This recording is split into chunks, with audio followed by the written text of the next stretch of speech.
이 양배추, 사과, 당근, 이 주스도 정말 많이 갈아 먹어요. 이 세 가지를 함께 갈아 드시면 정말 좋은 장수식품이 돼요. 당근은 혈액 생성을 촉진시키고 혈액순환을 원활하게 해서 눈 건강을 좋게 하는 효능이 있고, 사과는 피로를 회복시키고 기관지를 촉촉하게 해서 천식을 예방시키는 효과도 있잖아요, 배처럼. 또 세 가지 모두 식이섬유가 풍부해서 장 건강에 정말 좋은데, 장 운동을 촉진하고 변을 묽게 해서 배변 활동에 도움을 주게 되죠. 이 세 가지를 함께 드시면 이런 효능들이 극대화돼서 정말 보약이나 다름없는 음식이 되죠. 그런데 생으로 드시라니까 혹시 농약이 걱정되시기도 하죠. 오늘 영상에서는 양배추가 농약 범벅이라는 소문이 있는데, 정말 양배추가 농약 범벅인지 재배 과정을 한번 살펴보면서 알아볼게요. 양배추를 키울 때 농약을 많이 치는 거는 사실이에요. 여러분, 요즘 많이 드시는 양배추는 과연 어떻게 드시고 계신가요? 양배추가 건강에 좋다는 사실은 다들 알고 계시죠? 양배추는 특히 위 건강에 좋은 대표적인 채소로 알려져 있는데, 이 양배추를 이용한 위장약이 많이 만들어지는 만큼 위장에 좋은 영양소가 많이 함유되어 있어요. 양배추는 위장뿐 아니라 여러 가지 몸에 좋은 효능이 있는 풍부한 성분들이 함유가 되어 있는데, 근데 이런 양배추도 잘못 드시면 오히려 건강에 독이 될 수 있다는 사실 알고 계신가요? 먼저 양배추의 부작용과 양배추의 효능 세 가지, 그리고 양배추와 함께 먹으면 보약이 되는 음식과 먹는 방법까지 양배추에 대한 모든 것을 알려드릴게요. 이 양배추에는 칼륨, 칼슘, 비타민 C, 비타민 U, 식이섬유, 정말 많은 성분을 함유하고 있죠. 근데 비타민 C는 들어봤는데 비타민 U? 이건 뭘까요? 사실 비타민 U는 비타민은 아니에요. 비타민 U는 그 S메틸메티오닌이라는 성분인데, 궤양 치료에 효과가 좋다는 것이 알려지면서 비타민 U로 불러요. U는 그 궤양에 얼서 그 영어의 첫 글자 U를 가져와서 비타민 U라고 하는 것인데, 성분만 봐도 알 수 있듯이 양배추의 첫 번째 효능이 위장을 튼튼하게 한다는 거예요. 바로 위식도의 염증을 가라앉히는 데 효능이 있고, 위에 염증이 있어 빨갛게 헐어있는 분들이 있는데, 이런 분들은 공복에 명치 끝, 배 윗부분, 명치 있는 부분이 쓰리고 아픈 통증이 발생될 수 있죠. 이런 통증 원인이 염증 때문인데, 이 염증을 비타민 U, S메틸메티오닌이 완화시키는 데 도움을 주고, 비타민 U는 위점막에서 분비하는 호르몬인 이 프로스타글란딘의 생성을 촉진해서 위산으로부터 위벽을 보호해요. 또 위염과 위궤양도 억제해주는 작용을 같이 가지고 있고, 위암이 발생되는 것까지 예방하는 효능이 있죠. 또 비타민 U는 간의 해독작용에 중요한 역할을 하는 글루타치온의 생성을 촉진해서 활성산소를 제거해서 간세포의 손상도 예방할 수 있어요. 그래서 간 기능을 개선하는 데도 도움을 줄 수가 있죠. 사실 이 비타민 U는 십자화과 채소에는 풍부하게 함유가 되어 있어요. 십자화과 채소라면 뭐 양배추, 브로콜리, 배추부 등등이 포함되죠. 100g당 약 비타민 U가 함량이 약 배추에는 39mg, 무에는 11mg, 브로콜리에는 18mg, 양배추에는 무려 46mg로 이 십자화과 채소 중에서 가장 많은 함량이 들어있고, 양배추는 부위에 따라서도 비타민 U 함량이 달라져요. 푸른색의 겉잎, 하얀색의 속잎, 그리고 심지로 구성되는데 100g당 겉잎에는 26.1mg, 속잎에는 46.3mg, 심지에는 30.6mg 함유가 되어 있어요. 겉잎보다 속잎에 더 많이 함유가 되어 있죠. 과일은 껍질을 꼭 함께 제가 드시라고 누누이 말씀드렸는데, 양배추는 반드시 겉잎을 드셔야 될 필요는 없겠죠. 양배추의 두 번째 효능은 항암작용을 한다는 거예요. 그리고 양배추에는 항암작용이 뛰어난 글루코시놀레이트라는 성분이 풍부한데, 이 성분은 그 미로시나아제라는 효소에 의해서 설포라판과 인돌3카비놀이라는 성분으로 전환이 돼요. 이 인돌3카비놀은 호르몬의 균형을 조절해주는 효능이 있는데, 특히 에스트로겐 대사에 영향을 미쳐서 호르몬 균형을 조절하는 데 중요한 역할을 해요. 그래서 여성 호르몬 관련 건강 문제에 도움을 줄 수가 있죠. 또한 유방암이나 자궁경부암 발생을 억제하는 기능도 하고, 미국 미시건 주립 연구팀에서 발표를 한 적이 있어요. 실제로 양배추를 일주일에 3회 이상 섭취한 여성들이 일주일에 1회만 섭취한 여성에 비해서 유방암 발생률이 약 72%나 낮은 것으로 보고했고, 또한 글루코시놀레이트는 백혈구와 면역 단백질인 사이코카인 조율 능력이 굉장히 뛰어나서 방광암이나 유방암, 간암 등의 강력한 항암 효과를 보이는 것으로 알려져 있어요. 양배추의 세 번째 효능은 정말 중요한 효능인데, 바로 몸에 진액을 보충해주는 효능이에요. 몸에 진액이 부족하면 아무리 좋은 약을 드셔도 효과를 못 봐요. 온몸 구석구석 질병에 걸릴 가능성이 높아져요. 이 몸의 진액이라고 하면 혈액이나 림프액, 조직액, 뭐 음식물 섭취 시 흡수되는 영양물질, 몸 안에 조직에서 분비되는 뭐 점액질, 호르몬, 우리 몸의 모든 생명을 유지하기 위해서 필요한 모든 체액이 바로 진액이에요. 몸 안에 수분 같은 것들은 전부 다 진액이라고 보시면 되는데, 이 진액이 몸에 부족하면 여러 증상이 나타나요.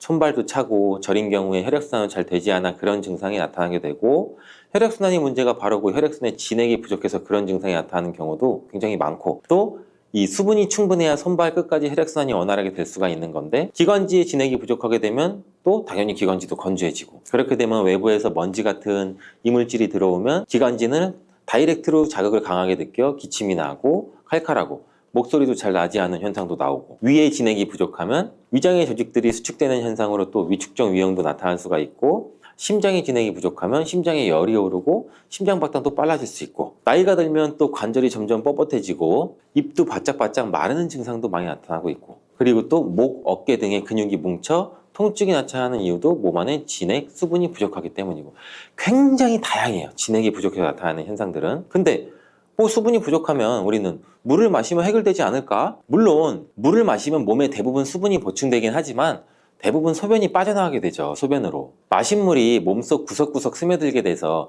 몸에 진액을 보해주려면 물만 마셔서는 절대 해결이 되지 않아요. 물이 우리 몸에 들어왔을 때 몸속에 잡아들 수 있는 힘이 부족한데, 이런 역할을 하는 것이 양배추예요.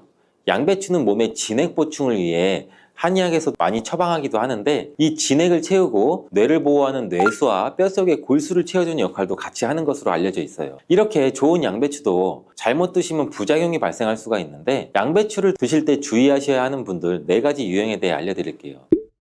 첫 번째는 과민성 대장증후군이 있으신 분들이에요. 양배추에 함유된 특정 당분이 가스를 생성하게 되는데, 이 과민성 대장증후군이 있는 분들이 양배추를 드시면 장이 팽창되고 복부팽만이 일어나서 설사를 유발하게 될 수도 있어요. 두 번째는 이 위축성 위염, 장상피 화생이 있는 분들이에요. 위장 점막이 위축돼 있고 변성이 심한 경우인데, 이런 분들은 양배추가 몸에 잘 맞지 않을 수가 있어요. 이런 분들이 양배추를 드시면 오히려 속쓰림이 심해질 수가 있는데, 공복 속쓰림에는 양배추가 도움이 될 수 있지만 식후에 속쓰림이 있으신 분들이라면 또 위장 점막에 문제가 있을 가능성이 있으니 양배추를 적당히 드시길 바라고, 세 번째는 갑상선 기능이 저하된 분이에요. 이런 분들은 양배추를 드실 때 절대 생으로 드시지 마시고 살짝 쪄서 드시길 바래요. 그렇다고 양을 많이 드시면 안 되고, 한 번에 드실 때 약 150g 정도로 일주일에 한두 번 정도만 드시기를 추천드려요. 왜냐면 이 양배추에는 고이트로젠이라는 성분이 많이 포함되어 있는데, 이 성분은 갑상선의 기능을 방해하게 돼요. 양배추를 지속적으로 드시면 갑상선 문제를 유발할 수도 있죠. 근데 이 고이트로젠에 열을 가하면 이 성분이 비활성화가 되기 때문에 쪄서 드시라는 거예요. 다만 갑상선에 문제가 전혀 없는 분들이라면 양배추를 생으로 조금씩 드시는 것도 괜찮죠. 양배추에는 이 설포라판이라는 성분이 있는데, 이 성분은 강력한 항암이나 항산화 작용을 하는 좋은 성분인데, 양배추에 열을 가하게 되면 이 성분은 다 사라져요. 그러니 갑상선에 문제가 없으신 분들은 양배추를 그냥 생으로 드셔서 양배추의 좋은 효능을 통해 건강을 챙기시길 바래요. 네 번째는 고혈압이나 뇌경색 등의 문제로 이 아스피린과 같은 혈전 용해제 같은 약을 복용하시는 분들인데, 왜냐면 양배추에는 비타민 K라는 성분이 들어있는데, 비타민 K는 지혈작용을 하는 기능이 있어요. 이 지혈작용이 뭘까요? 혈액을 말 그대로 빨리 굳게 만드는 거죠. 근데 이 혈액을 묽게 만드는 약을 드시는 분들이 양배추를 드시게 되면 비타민 K와 충돌하게 되어 복용하시는 약의 효과를 떨어뜨리거나 다른 부작용을 일으킬 수가 있을 가능성이 있어요. 그렇다면 양배추를 드실 때 어떻게 먹는 것이 가장 좋을까요? 정답은 바로 양배추를 그냥 생으로 드시는 게 가장 좋아요. 왜냐하면 비타민 U나 C와 같은 좋은 성분들은 열에 약해서 이 조리 과정으로 인해서 파괴가 되기 때문인데, 양배추는 생으로 드시기 참 그래도 어렵잖아요. 그래서 양배추를 생으로 드실 수 있는 방법을 알려드릴게요. 갈아서 주스로 드시면 돼요. 이때 양배추만 갈아 드시면 맛이 굉장히 없잖아요. 양배추와 함께 갈아 드시면 맛도 좋고 보약이 되는 음식 3가지를 제가 바로 알려드릴게요. 저희 집도 아침마다 주스를 정말 많이 갈아서 먹는데, 이 양배추, 사과, 당근 이 주스도 정말 많이 갈아 먹어요. 이 3가지를 함께 갈아 드시면 정말 좋은 장수식품이 돼요. 당근은 혈액 생성을 촉진시키고 혈액순환을 원활하게 해서 눈 건강을 좋게 하는 효능이 있고, 사과는 피로를 회복시키고 기관지를 촉촉하게 해서 천식을 예방시키는 효과도 있잖아요, 배처럼. 또 3가지 모두 식이섬유가 풍부해서 장 건강에 정말 좋은데, 장 운동을 촉진하고 변을 묽게 해서 배변 활동에 도움을 주게 되죠. 이 3가지를 함께 드시면 이런 효능들이 극대화돼서 정말 보약이나 다름없는 음식이 되죠. 그런데 생으로 드시라니까 혹시 농약이 걱정되시기도 하죠. 오늘 영상에서는 양배추가 농약 범벅이라는 소문이 있는데 정말 양배추가 농약 범벅인지 재배 과정을 한번 살펴보면서 알아볼게요. 양배추를 키울 때 농약을 많이 치는 것은 사실이에요. 지금 보고 계신 것이 약 40일 정도 된 양배추예요. 모공이 되는 사이즈죠. 이때부터 농약을 많이 치게 돼요. 다음으로 60일 정도 된 양배추이고 이때도 우리가 알고 있는 양배추의 모양은 아니죠. 아직 더 많이 자라야 돼요. 다음은 100일 정도 재배된 양배추예요. 입이 생각보다 크죠. 양배추의 모양은 보통 동그라니 공처럼 생겼는데 이것은 꼭 다른 채소처럼 생겼어요. 120일 정도 되면 이렇게 자라는데 가운데 보이시나요? 가운데 동그랗게 생긴 거 있죠. 이것은 결구라고 하는데 공처럼 생겼다고 해서 결구예요. 이것이 결국 우리가 먹는 양배추인데 이 결구를 겹겹이 싸고 있는 잎이 있기 때문에 농약을 아무리 많이 쳐도 우리가 먹는 양배추에는 농약이 많이 닿질 않아요. 농약뿐 아니라 다른 이물질도 많이 묻지 않는데 양배추에 농약을 많이 쓰는 건 맞지만 보시다시피 농약이 묻은 잎은 다 제거하고 결국 결구만 유통되기 때문에 양배추의 농약은 많이 묻어있지 않아요. 그뿐 아니라 결구가 생길 때쯤이면 벌레가 거의 없기 때문에 농약도 더 이상 치지 않는다고 해요. 이렇게 결구가 생기고 20일 정도 더 키우면 우리가 먹는 양배추 크기가 되는데 이때 양배추를 수확해서 겉에 농약 묻은 잎은 다 잘라내고 깨끗한 결구만 유통이 되는 거죠. 이제 조금이나마 안심하고 양배추를 드셔도 되겠죠. 혹시나 그래도 걱정되신다면 농약은 수용성 성분이기 때문에 양배추를 물에 5분 정도 담가 두었다가 흐르는 물에 씻으면 농약을 제거할 수 있으니 걱정하지 말고 드셔도 돼요. 이렇게 좋은 무도 드실 때 주의하셔야 하는 분들이 있는데요. 바로 갑상선 질환이 있는 분들입니다. 왜냐하면 무에 들어있는 고이트로젠이라는 성분 때문이에요. 처음 들어보시는 분들이 많을 텐데요. 이 성분들은 요오드가 우리 몸 안으로 체내 흡수되는 것을 억제하고 갑상선 호르몬이 생성되는 것을 방해하기 때문이에요. 그래서 갑상선 기능 저하증이 있는 분들이 이 고이트로젠을 많이 드시게 되면 그 증상이 악화가 될 수 있습니다. 겨울 무를 드시면 도대체 어떤 효능이 있을까요? 겨울무는 조직 자체가 치밀하고 단맛도 좋으면서 약성 또한 강한 특징이 있는데요. 그렇다면 그 효과를 한번 알아보겠습니다.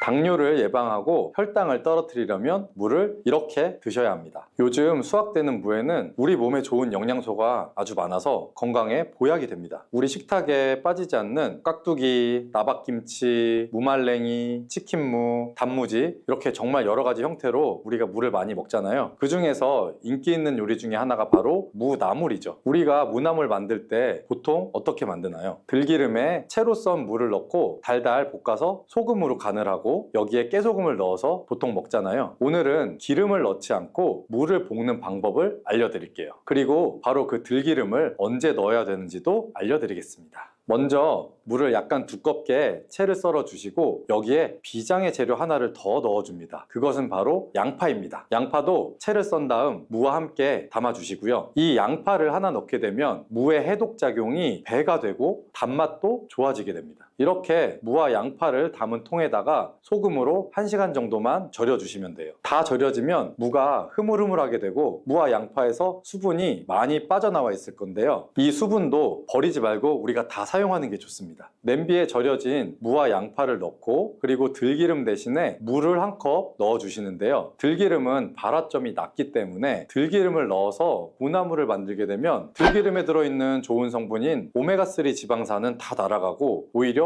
건강에 해로울 수가 있기 때문에 들기름은 넣지 말고 이 방법으로 해보시면 좋습니다. 센 불에서 먼저 끓여준 다음에 중불로 익혀주시고요. 이때 물이 쫄아서 바닥에 조금만 깔릴 정도 남을 때까지 해주시면 돼요. 그리고 먹기 직전에 바로 이 들기름을 한 스푼 넣어 드시면 고소하고 달달한 무나물을 드실 수가 있죠. 정말 간단하죠? 이렇게 물을 드시면 소화도 잘 되고 몸의 독소를 배출해주는 해독작용에도 아주 좋은데요. 그럼 겨울 무를 드시면 도대체 어떤 효능이 있을까요? 겨울무는 조직 자체가 치밀하고 단맛도 좋으면서 약성 또한 강한 특징이 있는데요. 그렇다면 그 효과를 한번 알아보겠습니다.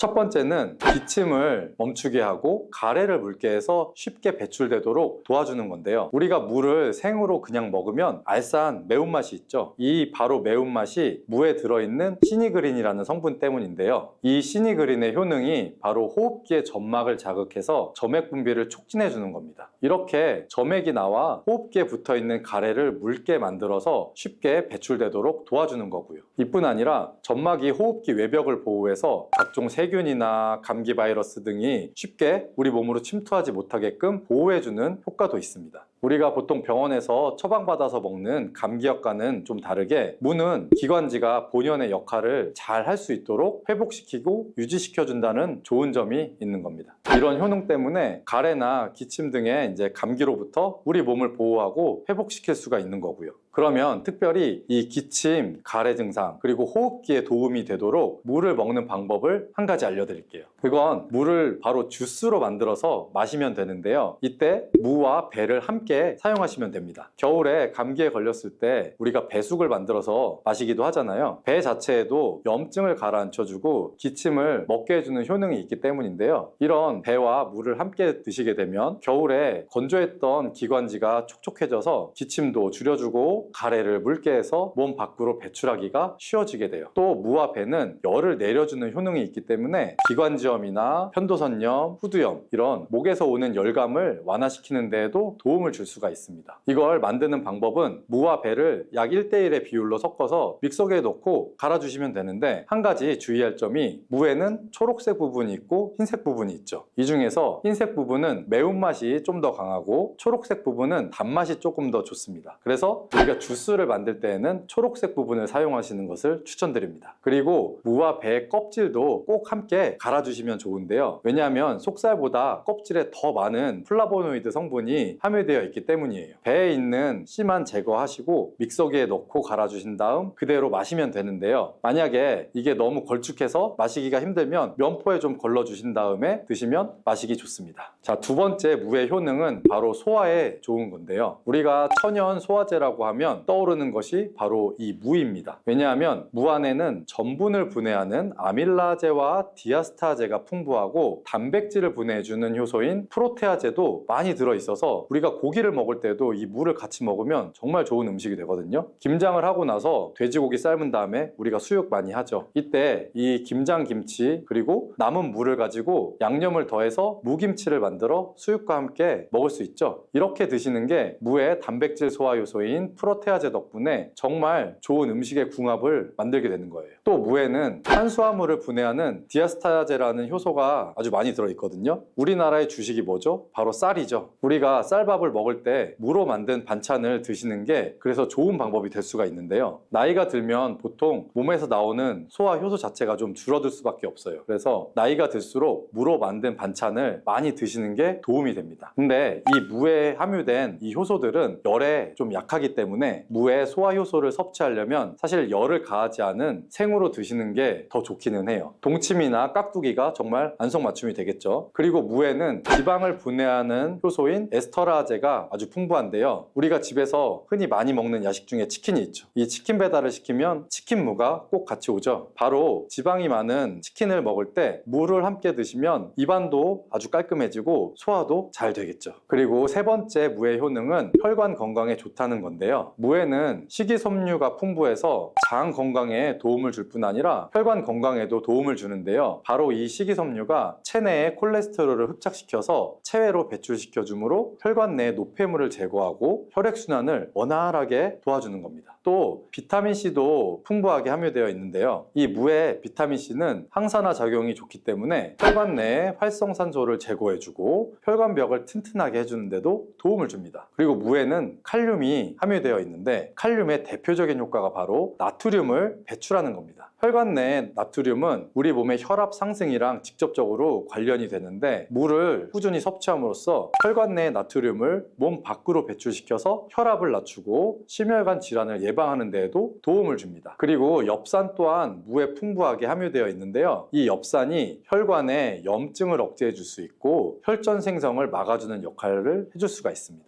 이만하면 무가 혈관 건강에 정말 특효약이나 다름없죠. 그리고 네 번째 무의 효능은 바로 해독작용인데요. 무에는 베타인이라는 성분이 아주 풍부합니다. 들어보신 분도 있을 텐데 이 베타인은 간의 해독작용을 도와주고 소변으로 독성을 배출하게 해주는 기능이 있습니다. 그리고 무에는 식물성의 유황성분이 함유가 되어 있는데 이 식물성의 유황성분은 미세먼지로부터 오염된 중금속이 우리 몸에 들어올 때 여러 가지의 독성들을 해독해주는 효과가 있습니다. 또 무 안에 함유된 글루코시놀레이트는 담배의 니코틴을 직접적으로 해독하는 효능이 있습니다. 흡연하시는 분들은 꼭 기억하시면 좋은데요. 역사 기록에 보면 담배를 좋아했던 정조대왕이 담배로 인한 몸의 독을 제거해주기 위해서 물을 많이 섭취했다는 기록이 있고요. 그리고 이 글루코시놀레이트는 항암 효과를 가진 성분이라서 특히 유방암 그리고 폐암의 세포 증식을 억제하는 것으로도 잘 알려져 있고요. 해독 작용을 넘어서 항암 작용까지 하는 무, 정말 대단하지 않나요? 자, 5번째 무의 효능은 바로 골다공증 예방에 좋다는 것입니다. 이는 무에 들어있는 칼슘의 함량이 높기 때문이에요. 무 100g에는 칼슘이 약 20mg 정도가 함유가 되어 있고요. 무에 들어있는 칼슘을 섭취하는데 아주 좋은 방법이 있습니다. 그건 바로 무말랭이를 만들어서 드시는 건데요. 무를 충분히 말리게 되면 수분이 날아가고 무의 성분들이 응축이 되게 됩니다. 무말랭이 약 100g에 함유된 칼슘의 함량은 무려 310mg이나 된다는데요. 이 정도면 우리가 약으로 만들 때의 함량에 가깝게 됩니다.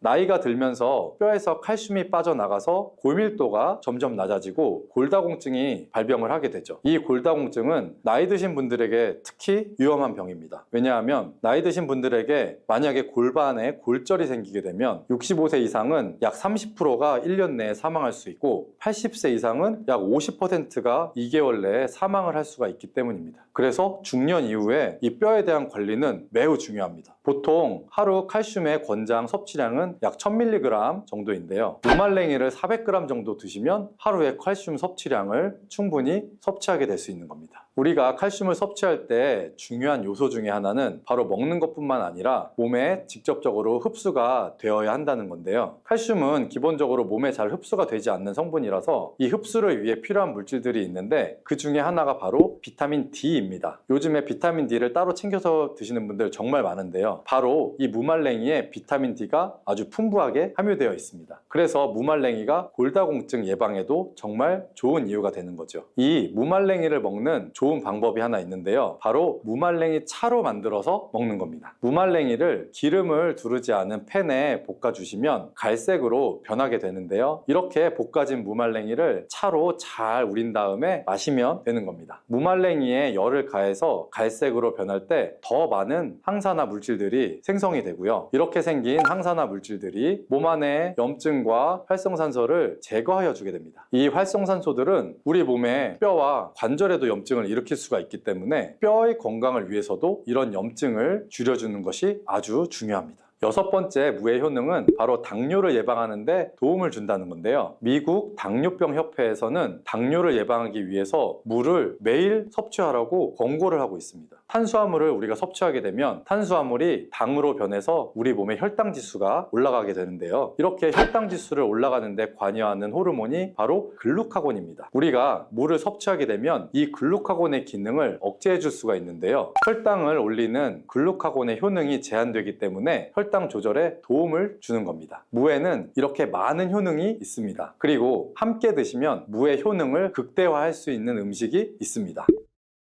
그 첫 번째는 바로 꿀인데요. 무에는 이소티오시아네이트라는 성분이 있는데요. 이 성분은 매운맛을 내주고 혈액순환을 원활하게 해서 신진대사를 활성화시키는 효과가 있습니다. 꿀에는 항균, 항염, 항산화 이런 효능들이 있어서 무와 함께 드시면 기관지를 촉촉하게 하고 기침을 줄어들게 하며 몸의 기력을 보충해주는 효과가 있습니다. 그리고 무와 함께 드실 때 좋은 음식 두 번째는 바로 생강입니다. 생강에는 진저롤과 효가올 성분이 함유가 되어 있는데 몸 안에 있는 찬 기운을 밖으로 배출해주고 몸을 따뜻하게 해주는 효능이 있습니다. 우리 몸이 따뜻해지면 일반적으로 몸의 면역력이 올라가게 되고요. 또한 생강은 심혈관을 건강하게 해주는데요. 생강을 섭취하게 되면 콜레스테롤 수치가 낮아지게 되고 혈액순환을 원활하게 해주기 때문에 혈관 건강에도 도움이 됩니다.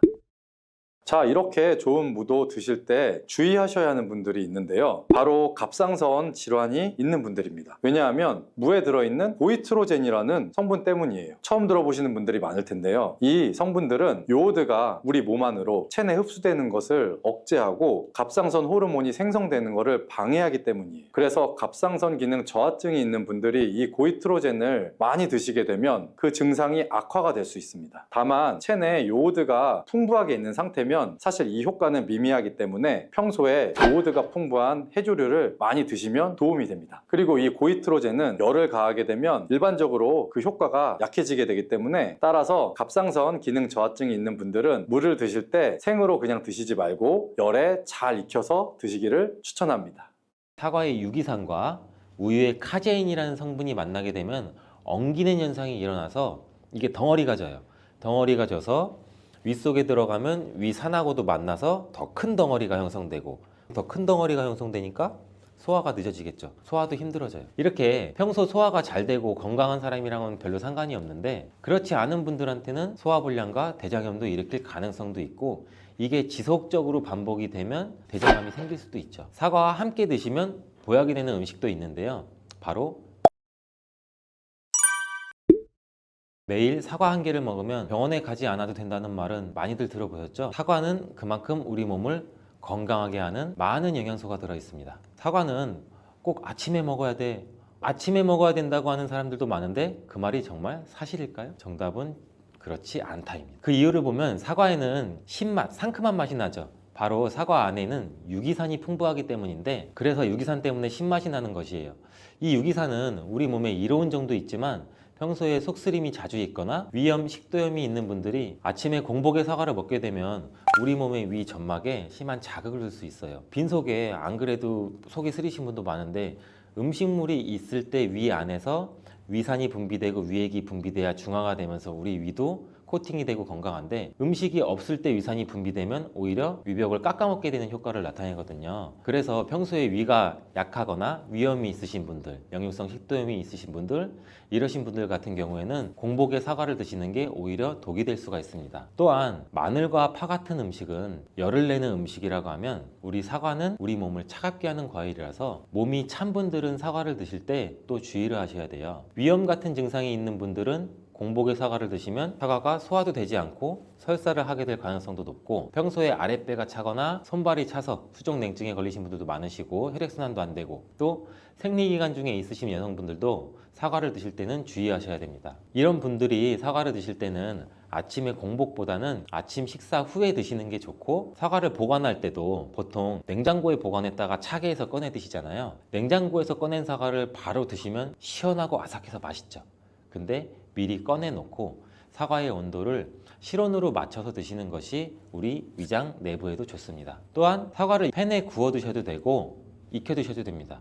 그렇다면 왜 아침에 먹는 사과가 보약이라는 말이 굉장히 우리가 많이 알고 있을까요? 건강하신 분들은 사과를 아침 공복에 드시면 더욱 좋은데, 그 이유는 사과에는 펙틴이라는 식이섬유가 풍부해 우리 장 운동을 활발하게 하고 장내 노폐물을 배출하는 데 도움을 줘 하루를 건강하게 시작할 수 있기 때문입니다. 한 가지 꼭 기억하셔야 할 점은 사과를 껍질째 드셔야 한다는 것입니다. 실제 연구에서는 사과의 껍질에는 안토시아닌이나 퀘르세틴, 에피카테킨 같은 이러한 식물성 폴리페놀 성분이 사과의 그 과육보다 사과 껍질에 훨씬 더 많이 함유되어 있는 것이 밝혀졌고, 또 이러한 껍질을 버리고 깎고 먹게 되면 사과의 좋은 영양소는 극히 일부만 드시게 되는 것이죠. 사과에는 펙틴 말고도 정말 다양한 영양소가 있는데, 사과에는 어떤 효능이나 영양소가 있는지 한번 알아보겠습니다. 사과는 먼저 장을 건강하게 해줘요. 요즘 프로바이오틱스, 프리바이오틱스 굉장히 많죠, 유산균. 이렇게 사과가 천연 프리바이오틱스로서 장내에 우리 몸, 장 안에 좋은 균을 많이 생기도록 해주는 작용을 해줍니다. 이렇게 장내에 좋은 균이 많이 생기게 되면 장의 환경이 좋아지는 건데, 그렇게 되면 단맛, 자극적인 맛이 강한 가공식품에 대한 식욕도 줄어들고 건강한 식품을 먹고 싶은 욕구도 늘어나게 돼요. 또 장이 건강해지면 우리 면역력이 또 좋아지고, 이렇게 다 선순환으로 이어져 가는 건데, 장에는 물론 좋은 세균, 나쁜 세균들이 굉장히 많이 존재가 해요. 근데 좋은 세균만 많아도 안 되고 나쁜 세균만 많아도 안 돼요. 좋은 세균, 나쁜 세균이 어느 정도 밸런스를 이루어져서 우리 몸에 면역력을 형성하게 되는데, 그때도 굉장히 중요한 게 프로바이오틱스, 프리바이오틱스, 우리가 흔히 많이 먹는 유산균입니다. 사과에도 아까 말씀드린 프리바이오틱스가 들어있고, 또 사과를 드시면 자연스럽게 체중도 줄어들고 다이어트하는 효과까지 누릴 수 있게 돼요. 이렇게 사과를 먹게 되면 장내에서 소화가 되면서 뷰티르산 같은 단쇄지방산이 만들어지게 되는데, 이 지방산이 우리 몸에 손상된 장벽을 회복시켜주는 역할을 해줘서 우리 장이 건강해지는 거예요. 장벽을 회복시키는 것이 중요한 이유가 우리 장벽이 손상되면 손상된 곳에 독소들이 하나하나씩 침투가 되게 되고 증상이 심해지면 장누수증후군이라는 질병도 발병이 되고 이런 증상이 나타나면 독소들이 혈액을 타고 돌아다니게 되고 악순환이 반복이 되는 거죠. 그래서 장이 안 좋아지면 피부에 염증도 일으킬 수가 있고 아토피와 같은 면역력이 이제 과잉되거나 면역력의 불균형 증상을 일으킬 수 있게 되는 거죠. 이렇게 사과를 드시면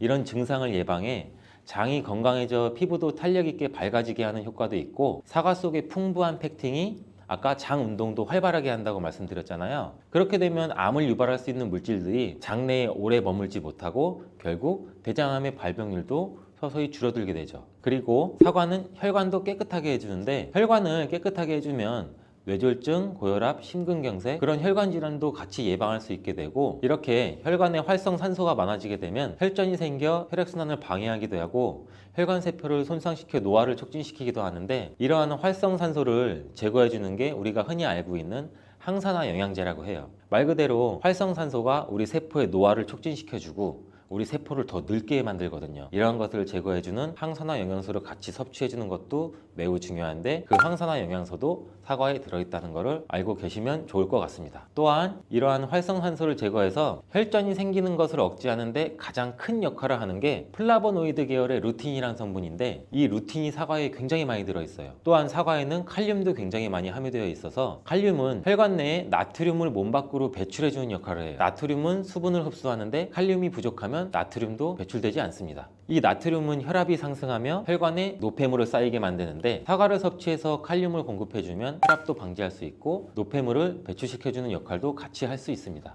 또한 이러한 칼륨은 혈관을 확장시키는 작용을 해서 혈액순환도 원활하게 하고 심장박동도 안정시키고 심장의 기능도 강화하는 데 도움을 줄 수 있는 성분이에요. 근데 여기서 한 가지 주의할 점을 알려드릴게요. 활성산소가 혈관을 손상시킨다고 했잖아요. 근데 사과를 잘못 드시면 오히려 활성산소가 굉장히 많이 생기게 돼요. 바로 갈변된 사과를 드시는 것입니다. 사과를 먹고 남게 되면 밀폐 용기에 담아 보관했다가 나중에 드시는 경우 굉장히 많잖아요. 그때 우리가 단면이 사과가 갈색으로 변하게 되는데 이는 공기 중에 산소와 만나서 산패돼서 갈색으로 변한 것이거든요. 이렇게 산패된 사과를 드시면 활성산소를 제거하는 것이 아니라 오히려 활성산소를 증가시켜 혈관 건강에 악영향을 줄 수 있으니까 갈변된 사과는 그 부분은 바로 잘라내고 드시는 것을 추천드립니다. 또한 사과의 이로운 점 중 다른 하나는 사과는 혈당을 조절해서 당뇨를 예방하고 그 당뇨를 회복하는 데에도 도움을 줄 수가 있어요. 당뇨가 있으신 분들은 과당이 혈당을 올려 안 좋다고 알고 계시잖아요. 굉장히 많은 분들이. 근데 사과는 오히려 혈당을 조절해 주기 때문에 당뇨가 있으신 분들은 사과를 드셔야 됩니다. 식사하기 30분 전에 사과를 드신 후에 식사를 하시면 혈당이 급격하게 오르는 혈당 스파이크 현상도 막을 수가 있어요. 사과에 단맛 때문에 당뇨가 있는 분들이 사과를 드시는 것을 꺼려 하시는데 사과에는 단맛도 있지만 혈당은 올리는 GI 지수가 36으로 혈당 지수가 낮은 과일이에요. 근데 혈당 지수가 높은 과일이 뭔지 아세요? 수박은 다른 거에 비해서 혈당 지수가 높기 때문에 당뇨가 있으신 분들은 조금 조심해서 드시면 좋을 것 같습니다. 실제로 대학 연구팀에서 실험한 것을 발표했는데 건강한 사람을 대상으로 쌀밥만 먹은 경우랑 30분 전에 사과를 먹고 쌀밥을 드신 경우를 비교를 했을 때 혈당이 쌀밥만 먹은 경우보다 50% 정도로 떨어지는 것도 확인이 된 실험도 있어요. 당뇨가 있는 분들도 이제 안심하시고 식사 후에 드시지 말고 반드시 식사 30분 전에 꼭 사과를 드시고 식사를 하시길 바랍니다. 한 가지 주의할 점은 사과를 갈아서 사과 주스로 드시게 되면 오히려 흡수가 빨라 혈당을 올릴 수가 있으니 사과를 껍질째 씹어서 천천히 드시는 게 좋을 것 같습니다. 또한 사과의 다른 효능 중 한 가지는 기관지도 깨끗하게 청소해주는 효능도 있어요. 사과에는 양파와 마찬가지로 퀘르세틴이라는 성분이 풍부하게 함유되어 있는데 이 성분은 호흡기 점막에 생기는 염증을 가라앉히고 예방하는 효과도 있어요. 흔히 우리 요새 시중에 많이 판매되는 퀘르세틴 영양제도 있는데 이 퀘르세틴 영양제가 아이들 비염, 기관지염 이런 쪽을 개선시킨다고 많이들 이제 광고도 하는데 이처럼 퀘르세틴이 우리 몸에 있는 염증도 굉장히 많이 잡아주거든요. 이런 물질들이 사과 속에도 같이 함유되어 있다는 것을 기억하시기 바라겠습니다. 그리고 폐기관지의 모세혈관도 튼튼하게 만드는 걸 도와주고, 천식이 있거나 기관지가 약한 분들이 미세먼지 때문에 기침이 많이 나고 목에 가래가 많이 낄 수가 있는데, 이런 분들도 사과를 꾸준히 드시면 호흡기가 부드러워져 불편함도 많이 해소할 수 있게 됩니다. 한 연구에서는 매주 4개에서 5개의 사과를 먹는 가정의 자녀가 매주 1개 이하의 사과를 먹는 가정의 자녀보다 천식에 걸릴 확률이 50% 정도나 낮았다고 발표한 적도 있고, 사과가 그만큼 천식과 호흡기 건강에 좋다는 것이 증명된 거죠. 이렇게 좋은 사과도 함께 먹으면 절대 안 되는 음식이 있는데 바로 궁합이 안 맞는 거예요. 그 음식을 알아볼 텐데 바로 우유, 요거트, 치즈, 이런 유제품류예요. 여러분 놀라셨죠?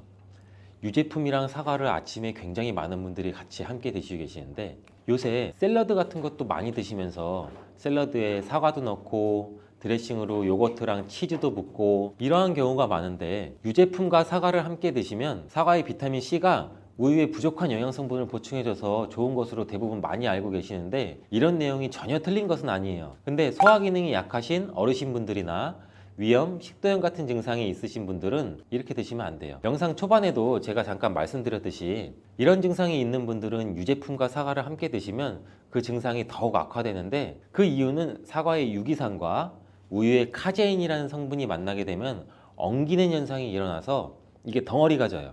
덩어리가 져서 윗속에 들어가면 위산하고도 만나서 더 큰 덩어리가 형성되고, 더 큰 덩어리가 형성되니까 소화가 늦어지겠죠. 소화도 힘들어져요. 이렇게 평소 소화가 잘 되고 건강한 사람이랑은 별로 상관이 없는데, 그렇지 않은 분들한테는 소화불량과 대장염도 일으킬 가능성도 있고, 이게 지속적으로 반복이 되면 대장암이 생길 수도 있죠. 장 건강이 중요한 이유는 아까도 영상 초반에 말씀드렸듯이 장이 우리 몸의 면역력도 같이 담당하는 기관이고 정신 건강에까지 영향을 주기 때문인데, 행복 호르몬이라고 불리우는 세로토닌 많이 들어보셨죠? 이 세로토닌의 95%가 장에서 만들어지기 때문에 장이 건강해야 행복감이 또 올라갈 수 있어요.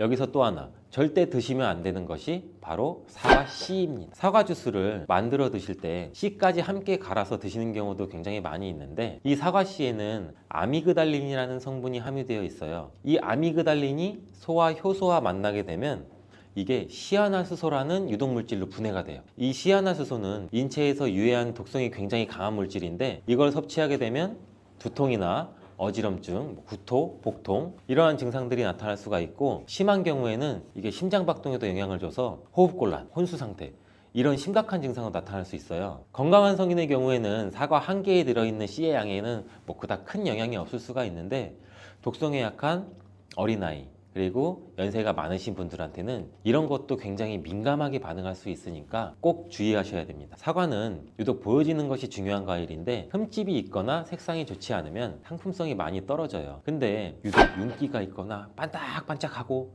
빨갛고 색상이 짙은 사과는 웬만하면 피하는 게 좋아요. 간혹 유동 파라핀이라는 식품 첨가물을 사용해서 사과 위에 이렇게 이쁘게 보이게 코팅 처리를 한 사과일 수가 있는데, 이 유동 파라핀을 섭취하게 되면 복통과 설사를 일으킬 수 있고 지용성 비타민의 흡수도 감소시킨다고 알려져 있어요. 요새는 이런 일이 거의 없긴 하지만, 혹시나 사과가 너무 윤기가 흐르거나 만졌을 때 약간의 끈적임이 있다면 드시기 전에 살짝 의심 한번 해보시고 껍질을 깨끗하게 세척하고 드시거나 껍질을 벗기고 드시는 것이 안전하겠습니다. 사과와 함께 드시면 보약이 되는 음식도 있는데요, 바로 비트와 당근입니다. 굉장히 유명한 주스 아시죠?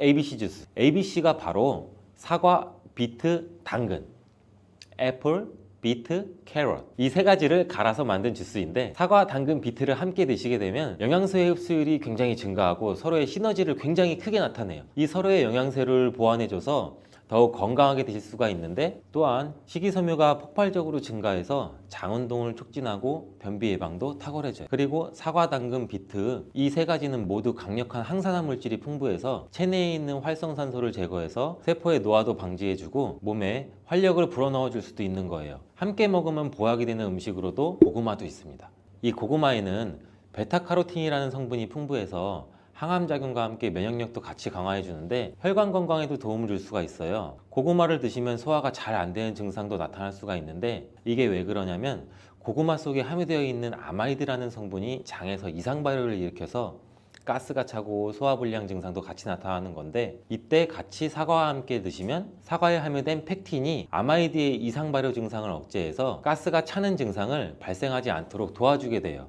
또한 이러한 사과의 효능 중 하나인 혈관을 깨끗하게 하는 것을 고구마의 베타카로틴이 도와줘서 이 효능이 극대화가 돼서 건강에 정말 좋은 음식 궁합도 될 수 있답니다. 국제의학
블루베리는 세계 10대 건강식품에 들어갈 만큼 우리 몸을 건강하게 하는데 굉장히 큰 도움이 되는 과일이에요. 최근 10년간 소비량이 가장 많이 늘어난 과일이기도 한데, 특히 50대 이상에서 굉장히 급속도로 섭취량이 늘어나고 있대요. 이렇게 섭취량이 급속도로 올라가고 있는 이유는 블루베리가 먹기에도 편하고 건강에도 좋다고 알려지고 있기 때문인데, 냉동 블루베리의 판매량도 요새 굉장히 많이 증가되고 있다고 해요. 냉동 블루베리를 씻지 않고 그냥 드시는 분들이 또 굉장히 많아지고 있어요. 누구는 그냥 먹어도 돼, 어떤 사람은 반드시 씻어 먹어야 돼, 의견이 굉장히 분분해요. 영상을 통해서 제가 블루베리 먹는 방법과 블루베리 효능, 함께 먹으면 안 되는 음식과 함께 먹으면 좋은 음식까지 블루베리에 대한 모든 것 제가 지금 알려드릴게요. 먼저 냉동 블루베리를 씻어야 되느냐 그냥 먹어도 되느냐, 제가 정리해 드릴게요. 결론부터 말하자면 씻어서 드시는 것이 안전하다입니다. 먼저 냉동 블루베리를 구입하셨다면 식품의 유형을 한번 확인하시기 바래요. 식품 유형에 과체 가공품이라고 적혀 있다면 씻어서 냉동한 블루베리이기 때문에 그냥 드셔도 되시긴 해요. 근데 식품 유형에 농산물이라고 표기가 되어 있다면 이것은 씻지 않고 냉동되어 유통된 블루베리이기 때문에 반드시 씻어서 드시는 게 좋아요. 근데 간혹 식품 유형이 표기가 되어 있지 않은 제품들도 있는데, 이런 제품은 당연히 씻어 드시는 게 좋겠죠. 2022년 한국소비자연맹에서 현재 시중에 판매되고 있는 냉동과일, 블루베리, 망고, 딸기 등등 제품을 선정해서 안전성 평가를 했는데, 과체 가공품 같은 세척과일 제품에서 미생물, 잔류농약, 곰팡이, 독소 등의 검사에서 규격 기준에는 적합하긴 했지만 이 미생물과 잔류농약이 검출된 제품들도 있었어요. 이 자료를 바탕으로 한다면 이 냉동 블루베리 제품도 이미 씻어서 유통이 되고 있다고 할지라도 한 번 정도는 씻어 드시는 게 좋겠어요. 블루베리 씻는 방법은 흐르는 물에 약 30초 정도만 씻어주면 되는데, 깨끗이 빡빡 씻는다고 블루베리를 물에 오래 담가두거나 흐르는 물에서도 오래 씻으면 안 돼요. 블루베리에 함유된 안토시아닌 성분은 수용성이기 때문에 영양소가 다 빠져나가 버릴 수 있어요. 잔류 농약 또한 수용성이기 때문에 흐르는 물에 약 30초 정도만 씻어도 충분하니 걱정 말고 드셔도 괜찮습니다. 블루베리는 특별히 생과일보다 냉동 블루베리가 이 안토시아닌 함량이 높다고 해요. 이 시드니의 뉴사우스 웨일즈 대학의 연구진이 블루베리를 건조, 냉장, 냉동했을 때 핵심 영양소가 어떻게 변화되는지 실험을 했는데, 안토시아닌의 함량이 블루베리 1g당 생과일일 때는 7.2mg, 냉장 보관했다가 2주가 지났을 때는 5.7mg로 줄었고, 건조했을 때는 4.3mg로 더욱 줄었대요. 근데 냉동 한 달 후에는 8.1mg으로 오히려 생과일 때보다 늘어났고, 냉동 3달이 지나자 17.9mm로 소폭 줄었지만 역시 생과일일 때보다 많은 함량이 확인되었다고 해요. 실험 결과로만 보면 블루베리는 냉동으로 드시는 것이 가장 많은 영양분을 섭취할 수 있다는 말이 되겠네요. 추가로 눈 건강이나 심혈관 질환, 당뇨 등에 도움이 많이 되는 시중에 이 안토시아닌 함량이 개런티된 영양제도 많이 나와 있으니 꼭 블루베리나 빌베리와 같은 영양제를 드시려면 건강기능 식품으로 제조된 안토시아닌이 최소 50mg 개런티된 제품을 드시는 게 굉장히 좋겠죠. 그렇다면 다른 채소나 과일은 냉동했을 때 핵심 영양소의 함량이 어떻게 될까요? 이 영양소에 따라 보존력이 강한 것도 있고 약한 것도 있는데 딸기의 한 종류인 이 라즈베리는 폴리페놀 성분이 핵심 영양소예요. 생과일일 때보다 냉동일 때가 킬로그램당 폴리페놀 함량이 약 100mg 정도 상승하는 것으로 나타났고, 당근의 경우에는 핵심 영양소가 이 베타카로틴이라는 거 많이들 알고 계시잖아요. 냉동 보관했을 때 3개월이 지나면 베타카로틴의 함량이 현저히 떨어져요. 이렇듯 냉동 채소, 냉동 과일은 핵심 영양 성분에 따라서 함량이 높아질 수도 있고 낮아질 수도 있어요. 냉동 블루베리를 구입하셔서 보관할 때는 주의사항이 있어요. 판매되는 냉동 블루베리는 대량으로 포장되어 있는데 한 번에 드실 수가 없는 양으로 포장이 되어 있어요. 냉동 블루베리는 해동해서 드시게 되면 녹으면서 안토시아닌까지 함께 녹아 나오기 때문에 냉동실에서 꺼내 바로 드시는 게 가장 좋아요. 혹시나 해동이 되었다면 다시 냉동하시면 안 돼요. 해동이 되면서 미생물이 증식을 하게 되고 그 상태로 냉동을 하면 미생물까지 함께 냉동이 돼요. 그것을 드시면 당연히 복통이나 설사나 이런 걸 유발할 수가 있겠죠.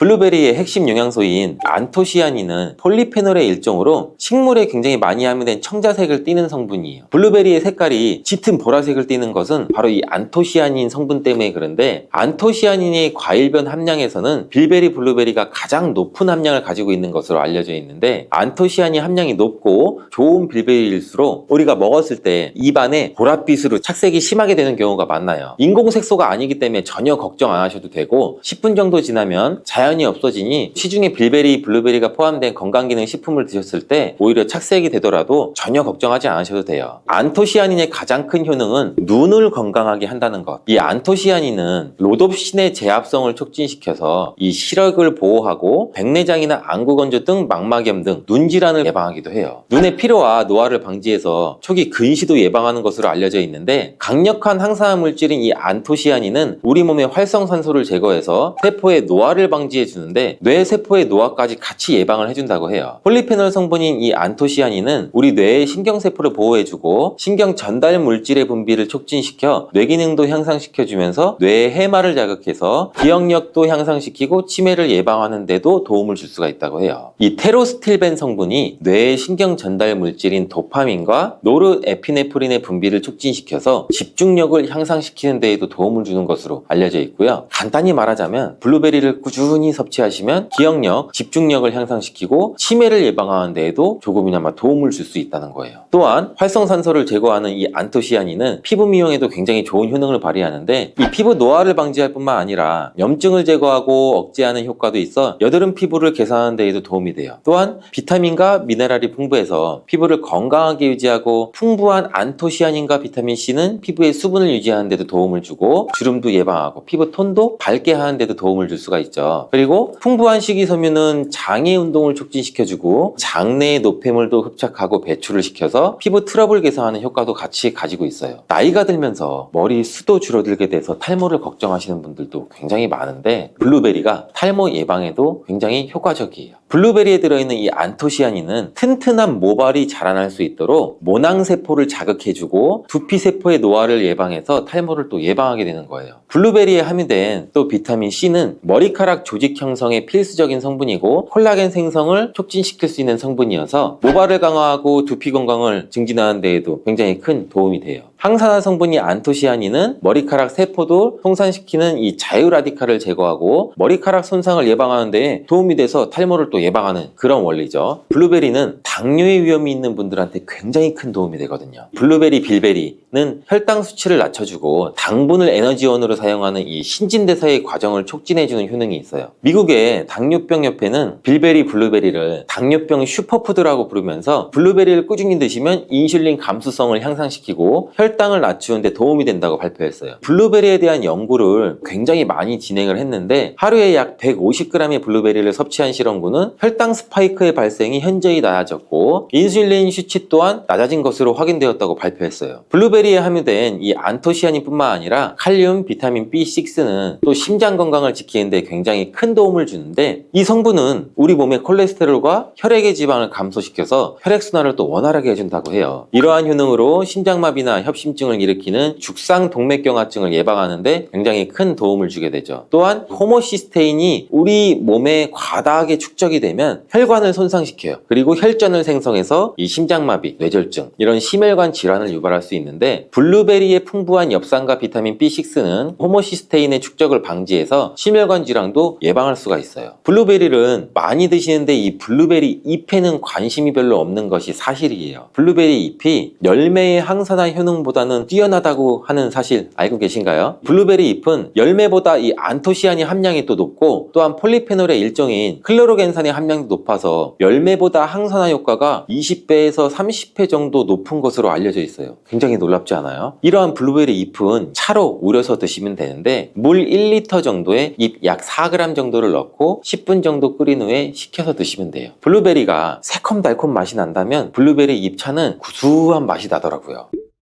이렇게 좋은 블루베리도 함께 먹으면 안 되는 음식이 있는데 바로 우유예요. 깜짝 놀라지 않으셨나요? 보통 냉동 블루베리를 우유와 함께 믹서기에 갈아서 주스로도 쉐이크로도 많이 드시는데 이렇게 되면 블루베리의 영양소가 파괴가 돼요. 국제의학 바이오저널의 연구에 따르면 블루베리의 이 폴리페놀 성분과 우유의 단백질의 이 친화성 때문에 블루베리와 우유를 함께 먹게 되면 블루베리의 항산화 성분이 대부분 파괴된다고 발표했어요. 그리고 우유에 함유된 칼슘은 블루베리의 이 안토시아닌 성분과 만나면 킬레이트화가 된다는데 이것은 둘이 견합해서 덩어리를 만든다는 거예요. 그러면 당연히 불용성 물질이 되겠고 침전물이 생기고 우리 몸에서 녹거나 흡수가 되지 않겠죠. 그래서 몸 밖으로 배출이 된다는 소리예요. 이 과정에서 우리 몸에 머물면서 소화되지 않기 때문에 위와 장에 굉장히 큰 부담을 줄 수가 있고 이 때문에 블루베리와 우유를 자주 섭취하거나 위와 장이 약하신 분들이 드실 경우에는 위장에 염증도 유발할 수 있고 위장관 질환이 생길 수가 있겠죠. 특히 신체 기능이 많이 떨어져 있고 나이가 많이 드신 분들이 이렇게 지속적으로 계속 드시면 위장에 안 좋을 수 있으니 주의해서 드시길 바래요. 블루베리 주스를 만들어 드실 때는 우유 대신 오트밀이나 물을 첨가해서 드시는 게 좋겠죠. 우유가 블루베리와 맞지 않는다고 해서 요거트도 맞지 않는다는 것은 아니에요. 요거트는 발효 과정을 거쳐 단백질이 쉽게 분해되기 때문에 항산화 성분의 흡수율을 오히려 높여줘요. 요거트에 냉동 블루베리를 얹어서 먹는 것은 좋은 블루베리를 먹는 방법이 되겠습니다. 블루베리를 드실 때 주의하셔야 할 분들도 있어요. 블루베리에는 살리실산이라는 성분이 있는데 이것 때문에 알레르기 반응을 일으키는 분들이 간혹 있거든요. 블루베리를 드시면 입술이 붓거나 간지럽거나 복통과 설사의 증상이 나타난다면 즉시 블루베리 섭취를 중단하셔야 돼요. 그리고 블루베리에는 혈액을 묽게 만드는 비타민 K가 풍부하게 함유되어 있는데 심장질환이나 뇌혈관 질환으로 이미 아스피린과 같은 혈전 용해제를 복용하시고 계신 분들이 블루베리를 과다하게 섭취하게 되면 문제가 발생할 수 있으니 적당히 드시길 바래요. 또한 사람에 따라서 블루베리가 일시적으로 혈당을 낮추는 효과도 가지고 있기 때문에 당뇨가 있는 분들이 블루베리를 과하게 섭취할 경우에는 저혈당 증세도 나타날 수 있어요. 어떤 음식이든 각자 우리 몸의 체질에 맞게 드시는 게 가장 좋겠죠.